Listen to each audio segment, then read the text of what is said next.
They said he didn't belong there. A poor mechanic, sitting in one of the fanciest restaurants in town. But when James Arthur accidentally sat at the wrong table, he found something he never expected. Across from him wasn't the woman he was supposed to meet, but the CEO's paralyzed daughter. What began as a humiliating mistake soon turned into an act of kindness that would change both of their lives forever. James Arthur lived a simple life. His mornings started before sunrise, in a small workshop at the edge of town. The hum of engines, the smell of oil, and the rhythm of wrenches against metal was his world. His overalls were stained, his hands rough, but his heart? Pure gold. Every Friday, he fixed cars for struggling single mothers and retired veterans for free. A man's worth isn't in what he earns, he'd often say, but in what he gives. Still, under that quiet strength was loneliness. After years of failed relationships and broken trust, James had given up on love. It was his sister, Emily, who convinced him to try again. "Come on, James," she'd said. "You've got to let someone see the man behind the grease." That's how he found himself nervously walking into La Belle Maison, a restaurant where even the napkins looked expensive. He clutched a bouquet of wildflowers, not roses, just simple ones, the kind that said, "I tried." He scanned the room, searching for the woman his sister described. But as fate would have it, James sat down at the wrong table. Across from him sat Lily Grant. Elegant, composed, and seated in a sleek black wheelchair. Her eyes, deep hazel and haunting, looked up from her coffee with confusion. "You must be Daniel?" she asked softly. James blinked, realizing his mistake, but before he could answer, she smiled faintly. The kind of smile that hid both pain and politeness. That single, awkward moment was about to change everything. Before we continue with this incredible journey, I spent countless hours researching and crafting this story to bring you something truly meaningful. If stories like this touch your heart, and you want to see more acts of kindness that restore faith in humanity, please subscribe and hit the notification bell. It means the world to me and helps these powerful stories reach others who need to hear them. Now, let's see what happens next. Have you ever witnessed an act of kindness that completely changed your perspective? Share your story in the comments below. You never know who it might inspire. For a few awkward seconds, time stood still. The restaurant buzzed softly around them. Laughter, the clinking of silverware, soft music in the background, but at that table, silence hung heavy. James cleared his throat. I think I might have sat at the wrong table." Lily tilted her head, a hint of amusement flickering through her guarded expression. "You think?" she said, her voice gentle but firm. He stood abruptly, knocking his knee against the chair. "Sorry, ma'am. My bad. But before he could finish, her hand rose slightly. "Wait," she said. "You might as well sit for a minute. My actual date is already 30 minutes late." James hesitated. This woman clearly came from another world. Her silk blouse, the delicate diamond bracelet on her wrist, even the way she spoke, everything about her whispered wealth and refinement. He, on the other hand, still smelled faintly of engine oil. Still, there was something kind in her eyes. Something human. So he sat first. Their conversation stumbled like an engine that wouldn't start.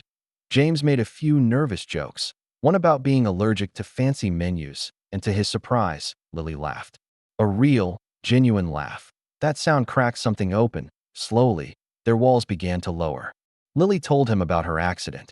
A car crash that took away her mobility 2 years ago, and with it, most of her confidence. "People see the chair before they see me," she admitted quietly.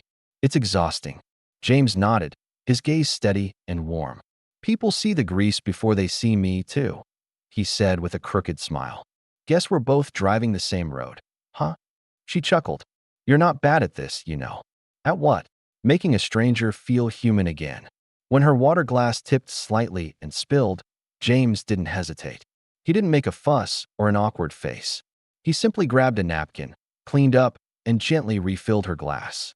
No pity, no awkwardness, just quiet respect. And for Lily, that tiny gesture felt monumental.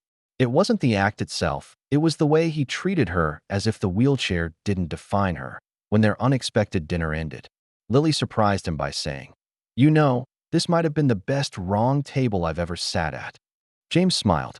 Guess it wasn't a mistake after all. That night, two strangers from opposite worlds shared something more than a meal. They shared understanding. But what neither of them knew was that this accidental meeting would set off a chain of events that would challenge both their hearts and their courage. Over the next few weeks, something unexpected happened. Lily and James kept meeting. At first, it was casual. A coffee after her physiotherapy appointment. A stop by his garage when her driver was running late. But soon, these moments became intentional. James found himself looking forward to her visits, her laugh, her sharp wit, in a way she noticed small things no one else did. And Lily? For the first time in years, she felt seen.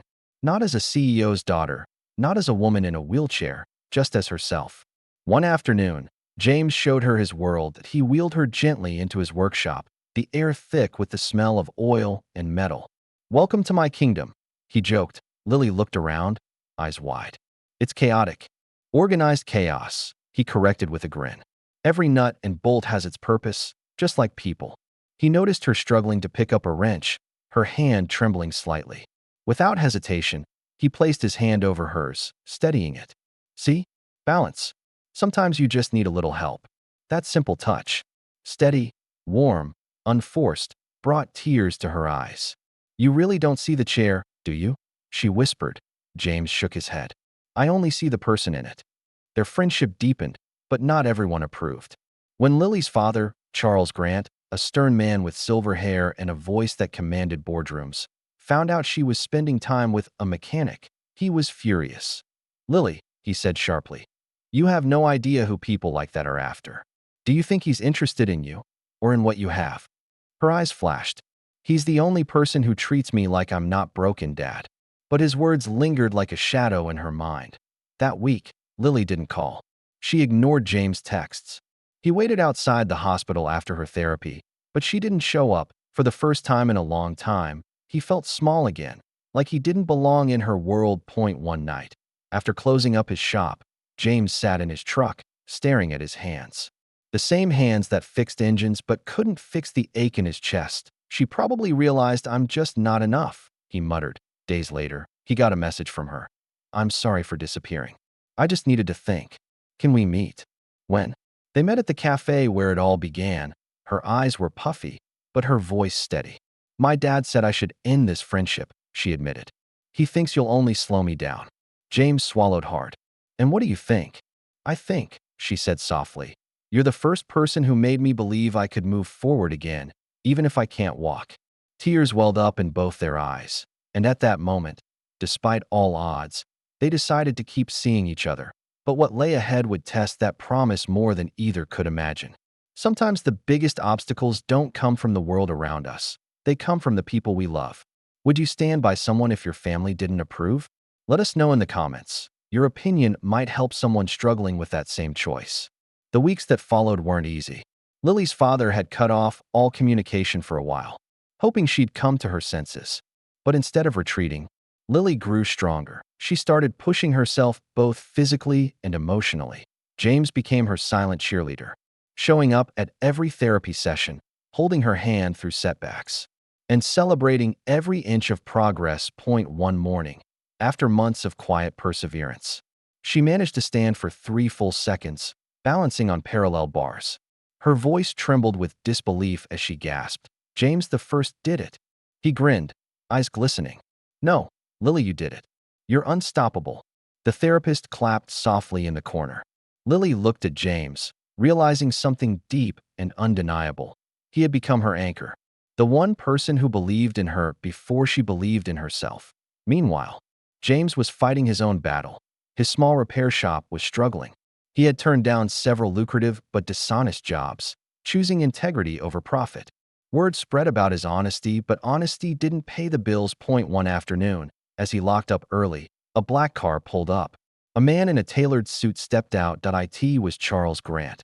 "Mr. Author," he said, cold but curious. "You've been seeing my daughter."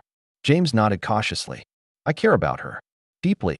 Charles studied him for a long moment, then said, "You're either the most sincere man I've met or the most naive." He pulled out a checkbook. "Name your price to walk away." James's jaw clenched.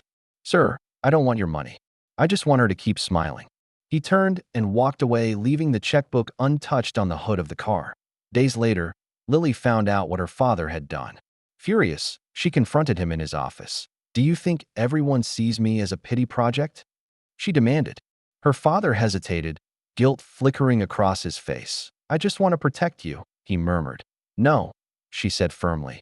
"You want to control me." "But Dad, James doesn't see a wheelchair, he sees me. And that's something even you've forgotten how to do." For the first time, Charles had no response. He saw the fire in her eyes, the same fire her late mother once had. That evening, he showed up at James's shop. "Mr. Author," he began quietly. "I was wrong." James looked up from under the hood of a car. Wary, Charles continued. "Lily told me what you did.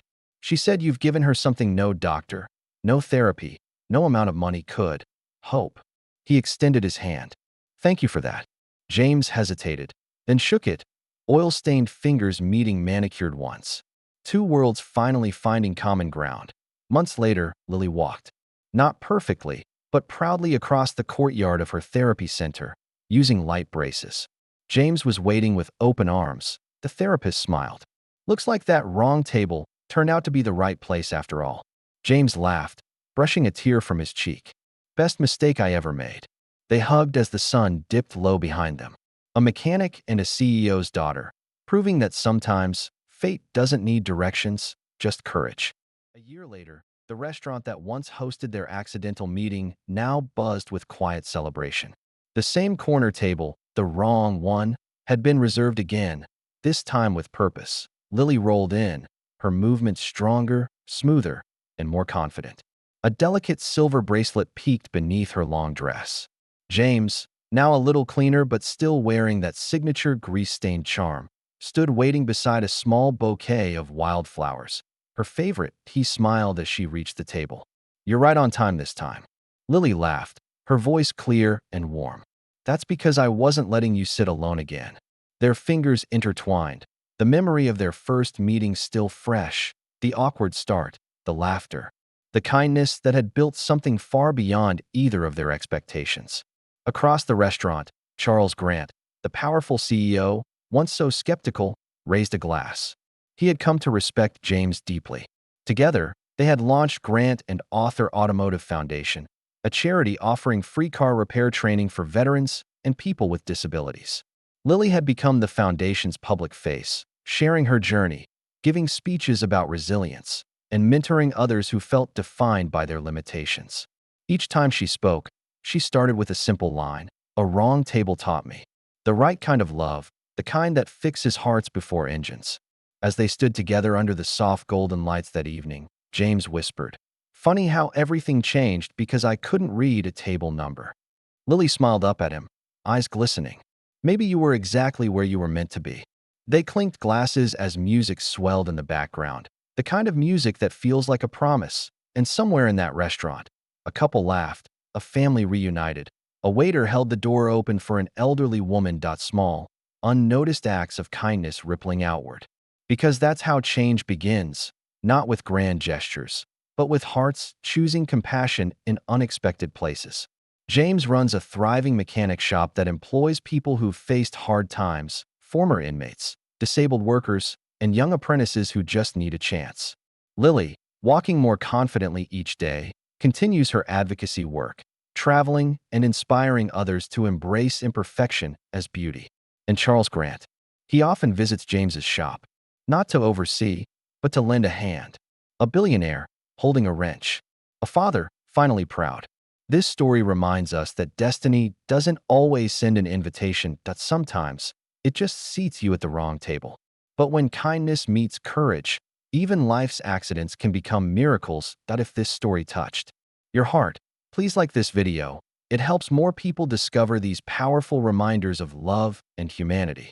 And don't forget to subscribe for more stories that restore faith in kindness and connection. Thank you for watching. And remember, love doesn't need perfection, just presence.